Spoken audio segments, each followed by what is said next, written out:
If you put money and a bone in front of a dog, the dog will choose the bone, because it doesn't know that money can buy more bones. A socialite in Shanghai walked into a Ferrari showroom, took a quick look, and pointed at the flashiest sports car, asking how much it costs. The salesman replied, 5 million.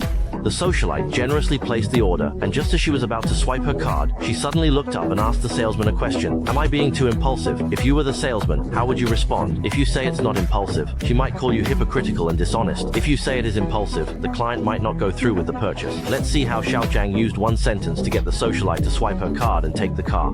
Madam, when you are speeding down the road in this sports car, everyone around will envy your impulsiveness. Only you can afford the consequences of your impulse, while others can only envy you. After hearing this, the socialite happily made the payment, and Xiao Zhang sold a luxury car. When he got home, he excitedly asked his wealthy father. He said, Dad, should I use my commission to treat my colleagues to a meal? What if they get jealous and talk behind my back? The wealthy father replied, never invite them, just treat the socialite. If you invite your colleagues, your status will decline over time. It's better to befriend wealthy, can lead to rapid success. Son followed advice. Within month, socialite came back to exchange for even more expensive sports car. The commission was 80,000. The son asked his wealthy father, does this mean I have to treat the socialite to another meal? The wealthy father shook his head and told his son to give the socialite a red envelope with 50,000 inside. The son complained, Dad, that's too much. However, he still followed the advice, and a few days later, the socialite directly brought 2 friends over, and one of them bought a sports car, resulting in a commission of 160,000. The son suddenly realized that from then on, every time the socialite brought friends to shop, he would share half of his commission with her and prepare gifts for her when she left.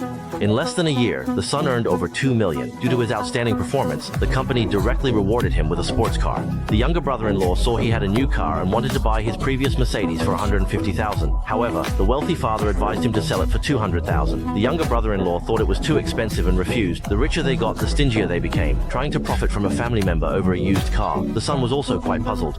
Unexpectedly, the father had the son sell it to someone else for $250,000, and instructed him to give 50,000 of that to the younger brother-in-law.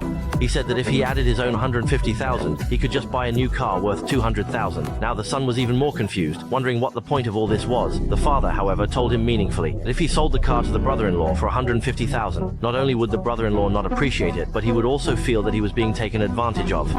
But now you sold the car for 250,000 easily, which makes him understand the true value of the car.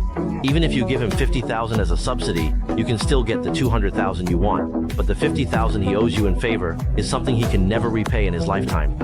The most powerful thing in this world is not money, nor power, but a certain way of thinking. If you always feel that you are very honest, without any cunning, and don't know how to be clever when faced with situations.